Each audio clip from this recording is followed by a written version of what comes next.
Hello viewers, in this video we are going to see the different factors and theories of media selection. In the selection of the instructional media, Ramiszewski 1997 says that the main categories of factors that may influence the choice of media are task factors, that is, the type of objectives and hence the type of learning activities which should be provided for the learner. 2. Learner factors, that is, some learners may learn better from certain media than others, such as auditory learner, visual learner, kinesthetic learner. Auditory learner may prefer audio media, visual learner may prefer video media, and so on. Economics or availability factors, that is, it may limit the choice in practice based on the cost of the device or media. There are several levels of decision making concerning the choice of media and technologies. At the first level of decision making, strategic decisions may be made by the institution and the tactical decisions may be made by the individual teacher. If an institution has decided, for instance, to deliver all courses online or to support a particular course development platform such as Blackboard, the individual teacher's choice of technology will be more limited. But if no strategic decisions have been made by the institution, the teacher has a much wider range of choice but may not have much institutional support once the choice has been made. The second level of decision is what media to use within a particular technology. For instance, if the decision is made to deliver materials online, decisions still need to be made about when to use video, audio, graphics, and text. The models can be used to facilitate decisions about the choice of technology at both the strategic and the tactical level, and also to help decide within a particular technology the most appropriate balance between different media. Models for media selection. There are different models in media selection. There are plenty of models for media selection. Ramiszewski provides a good example of a system approach to instructional design and media selection. Reiser and Gagne discussed 10 models of media selection and identified several common characteristics of such theoretical models. There are several problems, though, with applying most models to the use of technology in teaching. First, most concentrate primarily in matching a particular medium to a particular fairly short instructional event such as reading a map. In such models, the teaching or learning process is fragmented into basic elements of activity, for example, understanding the symbols on a map, against which a particular medium is selected. The usual method is to adopt an algorithmic, reductionist approach to decision making, requiring many different media for even a small amount of teaching. For example, a map uses symbols, therefore graphics are needed to represent each symbol, and text or audio are requested to provide an explanation of each symbol. In reality, it is not practical for a teacher to go through all the individual activities in a single lesson and make this kind of analysis. Also, in such models, the rules or criteria for matching a media to a task are not usually spelled out. It is intuitive that a graphic will be needed to represent a symbol on a map, and there is no theoretical basis to explain why text might be better than audio or vice versa for explanation of the symbol. Furthermore, these models rarely deal with non-instructional practical issues such as cost and organizational requirements. Let us see the characteristics of the model. A model for selecting and applying technology is needed, therefore, that has the following characteristics. It will work in a variety of learning context.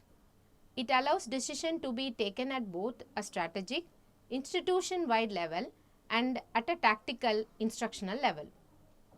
It gives equal attention to educational and operational issues. It will identify critical differences between different media and technologies, thus enabling an appropriate mix to be chosen for any given context. It is easily understood, pragmatic, and cost effective. It will accommodate new developments in technology. Now let us see the actions model in media selection. Bates first developed and later refined the actions model to meet the above criteria. The action model was developed by Bates. It was intended as a set of questions to be asked by distance educators when making decisions about investment in technology and when choosing specific media and technology applications for a course. Each letter in the word actions has its own meaning. Let us see the meaning one by one. A in action stands for access. How accessible is a particular technology for learners? How flexible is it for a particular target group? In action stands for costs. What is the cost structure of each technology? What is the unit cost per learner? T in action stands for teaching and learning. What kind of learning are needed? What instructional approaches will meet these needs? What are the best technologies for supporting this teaching and learning? I in actions stands for interactivity and user friendliness. What kind of interaction does this technology enable? How easy is it to use? How easy it is to use.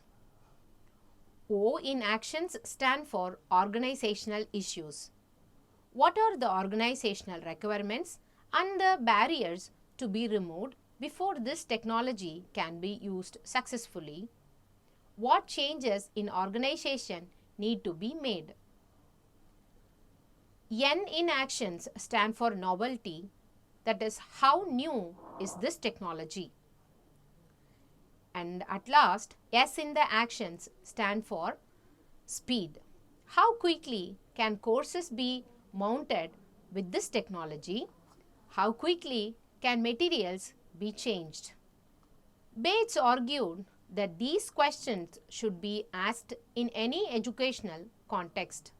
However, the answers will depend on the context in which they are asked, including the teacher's own preferred ways of teaching and the institutional context in which the teaching will take place. This model has been applied both formally and informally in a number of different settings and has been found to be practical and useful.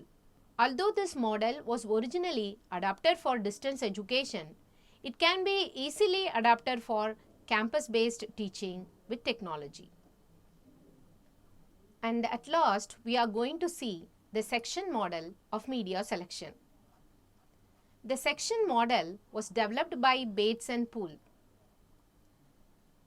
Each letter in the sections model has its own meaning. Let us see the meaning of each letter one by one. S in the sections model stands for what is known about the students or potential students and the appropriateness of the technology for this particular group or range of students. E in the sections model stands for ease of use and reliability. That is, how easy is it for both students and teachers to use? How reliable and well tested is the technology? C in the sections model stands for costs. What is the cost structure of each technology? What is the unit cost per learner? T in the section's model stands for teaching and learning. That is, what kind of learning are needed, what instructional approaches will be best meet these needs, what are the best technologies for supporting this teaching and learning. I in the section's model stands for interactivity. That is, what kind of interaction does the technology enable. O in the section's model stands for organizational issues. That is, what are the organizational requirements and the barriers to be removed before this technology can be used successfully. What changes in the organization need to be made. N in the section's model stands for novelty. How new is this technology?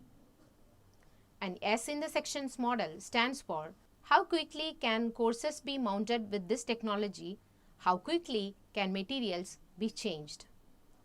Even though these models are related to each other, it is very important to choose any one of the model to practice e-assessment. Either we can choose the existing models of media selection, or we can construct a media selection model according to the need of the e-assessment what you are going to have. Whatever, implementing one model or evolving suitable model for your e-assessment is very important. Thank you.